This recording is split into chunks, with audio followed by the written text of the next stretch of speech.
I've got from teenage multimillionaires, 17, to the biggest transaction in the history of the world, $500 billion last year by one of my mentees. 500 billion with a B. A number of you have started a business at one time in your life. The first 50,000 or 100,000 euros in revenue when you start is geometric growth. So everybody that has ever started a business that generated any income, that's geometric growth because it's starting from ground zero to the first 50, 100. Everybody with me? Okay. What happens? You stop playing to win and you start playing not to lose. When you decide that you really want to invoke permanent change, you start playing to win all the time. And nobody preaches that. They say, keep 6 months reserve in your bank account, right? In case you lose your job. That's a common bullshit. For the first 30 years of my life, I spent 125% of every penny that I made every year. I was always, as you would say, in debt instead of debt. I don't know why I call it debt, but in debt. Why? Because I didn't want any backup. I didn't want any plan B. I either succeeded or died financially. I stopped that when I turned 60. It's my lovely wife, who's a chartered accountant, international tax expert, coincidentally. We started getting rid of our assets and turning to cash, except for the castle. So we're all in cash. So I don't spend 125% of what I made since I'm 60. But from the time I was 20 to the time I was 60, I did. I've got from teenage multimillionaires, 17, on my side, to the biggest transaction in the history of the world, $500 billion last year by one of my mentees. 500 billion with a B. Neom. What did he do? He convinced the Saudi government and the Jordanian government and the Egyptian government, mostly Saudi, to put up $500 billion to build the new city of the future called Neom. It's all online, and he's the CEO, Dr. Klaus Kleinfeld. I've been his mentor since 1997. So I've got from teenage multimillionaires to the biggest deal on the planet, everything in between. I've got no education, I mean literally no education, to multiple PhDs, Oxford scholars, etc. And there's no rhyme or reason, there's no real rationale why a PhD from Oxford to a guy that got out of the third grade, out of school when he was 8 or 9 years old. There's none, except desire, sacrifice. You have a lot of success stories. But correct. There are people who not succeed, mentees. Oh, absolutely. What's the average? 100% of the people that follow the 7 steps succeed. They may only make 100,000 euros or 100 million. The people, 40% of the people drop out because they can't follow the steps. 40%. So what do they do wrong? They do wrong. Common mistakes. Well, most of them, and you know a couple of the guys, I know. They go from the castle to the bank and they take the money, except they're robbing the bank without a mask and without a gun. That's how easy it is to get money today. It's the lowest interest rates in 5,000 years, the lowest interest rates. So they go to the banks, and we show you how to get money from the bank in a legal way, just as you did, just as the other couple Dutch guys you and I both know. But then you don't do good things with it. I just had one of my superstars arrested 4 days ago for presumably taking $125 million in a bad way. That's a lot of money, $125 million. But we show you how to do it legally. Absolute, 100% if you follow the steps. But you can just kind of vary a little and not follow the steps, and you can, And you slide. Correct. All the way. Correct. But 125 million, I saw a few eyebrows. That's just one kid. He's 28 years old. $125 million. What were you fucking doing at 28 years old? Other than having your Geneva covered thumb up your ass. What's their secret? Why can they do it? Because they want change. Not everybody that comes to seminars, Michael, wants change. It's like when I was growing up smoking dope and doing heroin, in the 60s was what you did where I come from. That's it, because everybody else did it. So you did it. Well, now everybody, well, you know, it's like sitting in the hall and, oh, the sun is great. Can I have another cappuccino, please? Well, you come to seminars, you're filling up the day. Most people, we've had people that I've met that, by the way, that 700 book kid came to this council seminar, and he's about to close his first deal. He might have been today or yesterday. He's 19 years old. He's 20 now. 20 years old. 20 years old. But they really want to evoke change. They, you know, look in the mirror. Most of you don't, you know, don't like what they see. Not just because you're too fat, you're too skinny, you're bald, you're gray, whatever. It's because you know what you could have been. What's the best advice? How to do it? The best advice is find something you love. Find something that can change 1 billion lives. Zuckerberg is a classic example. He changed more than 1 billion lives. Added value. Correct. Added value change, you make 1 billion lives better, potentially. You may not get to 1 billion people, but potentially you can make 1 billion lives better, and the odds have just gone geometrically up for you to become a billionaire. And if not a billionaire, a whole bunch of money.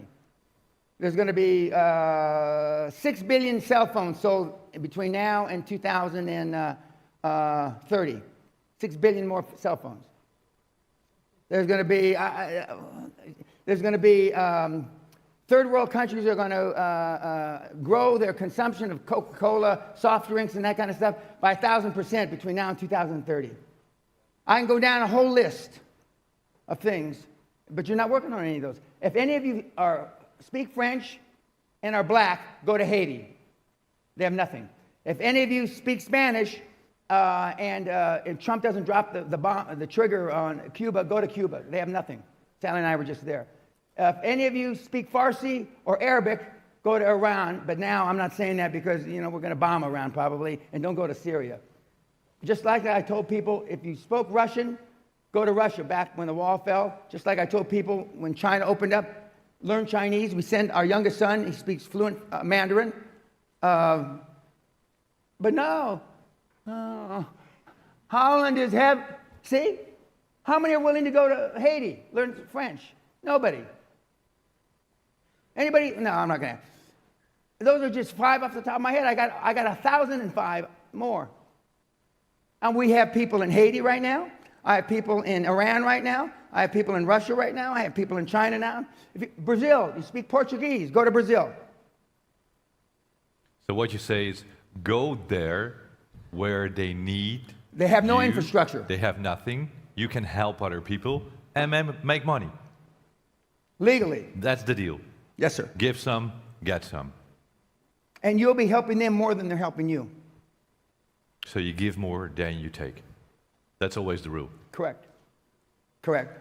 Honest, moral, ethical has got to be the 3 basis benchmarks. Even though you may sound that I think I sound different, but honest, moral, ethical. Those 3. And there's so much money, God almighty. One of my German kids, the last 18 deals he's done, he sent me his stats, average 2% was the borrowing rate from the banks. 2%. And it's easier to do a 5 million than a 500,000, and it's easier to do a 50 million than a 5 million, and easier to do a 5 billion. Same paperwork, but you got to have a big dream, big ideas. Big ideas, and there's certainly a lot of big ideas, and some of those ideas are on the internet. They are. Most of them won't get there, but I mean, look at all the incubators, etc., in the Silicon Valley type places there are on the planet now. They're all over the place, and money, and there's the European Union has money, the International Monetary Fund has money, the World Bank has money. I'm the only person on the planet that I know of that sends people to those 3 places to get money. The guy that got money from the World Bank took him 80 phone calls to 80 different departments until he found the right department to get the money. The World Bank doesn't know what they're doing. The International Monetary Fund doesn't know what they're doing. The EU for sure doesn't know what they're doing. They got tons of money. And governments, if they don't use the money, they lose it. But financing by banks has been changed over the past years. Yeah. Yeah.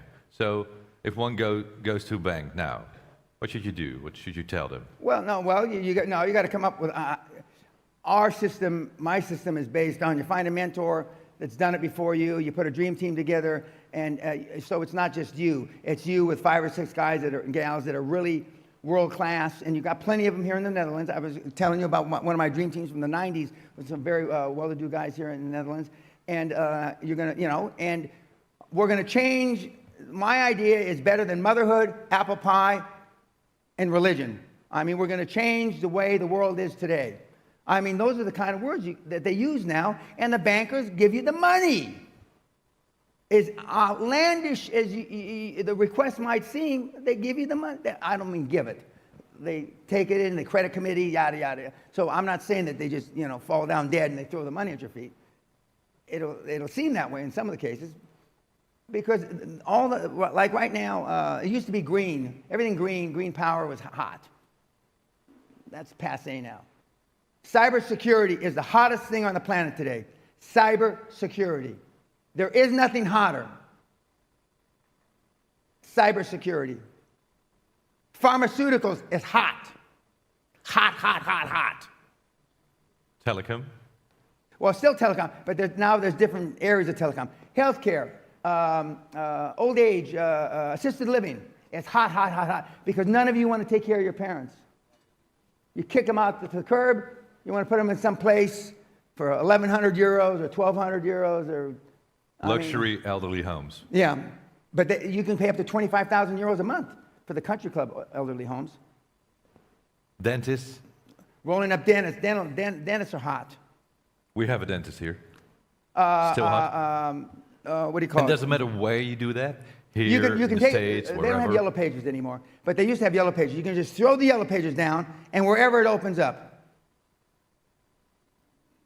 Physiotherapy. Who is a dentist going to give his practice to? You want a motivated seller between 55 and 65, 67-ish, who has no plan of succession, meaning they have nobody to give their business to. Their kids don't want it. Crematoriums are hot, pun intended. Funeral homes are hot. Cemeteries are hot. But see, you don't want to do those. I can just tell by the look on their faces. Right now, radiology clinics are hot. Oh, God. Surgical care centers are hot. I mean, I can just go on and on and on. Because there's no plan of succession. Meaning, what are you going to do when the 4 doctors that had the radiology practice, now they're in their 60s or 70s, what are we going to do with it? They're going to sell it to some meathead like you, if you're there. But if you don't ask, you don't get. As Bruce the Whipple, one of my great mentees, told me many years ago, actually, he's not the first person. I've been giving him credit for 25 years. But actually, Costa Gratsos, the CEO of Onassis Group, who was my mentor, told me, if you don't ask, Mr. Pena, you cannot get. So I used to carry that forward into my love life. If you don't ask, you don't get, right, guys? You named Costa Gratsos. Costa Gratsos, yes, sir. He was one of your heroes, Correct. mentors. Where did you find your teachers?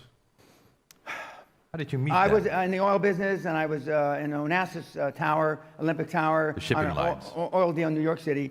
And this little guy, really well-dressed guy, walked in, shuffled around, talked to some people, and he left. And I said, well, who is that man? He says, he's Konstantin Gratsos. He's the chief executive officer of Onassis Shipping. He was the right-hand man for 60 years of Aristotle Onassis. He's head of the Onassis Trust. I mean, he looked like a movie star. So next day I come, this is before they had security in buildings and metal detectors and all that stuff. I went from the top floor down, and I kept on looking for his office, and I found him. And I knocked on the door. His assistant opened the door. He says, yes, I'd like to see Mr. Gratsos. And she says, do you have an appointment? I go, no. But he could see me through the door, and he goes, and I walked in, and I said, can I buy you lunch? And that's how the relationship started. But you have to have, you can't go up there stuttering with your hands sweating and dressed like you.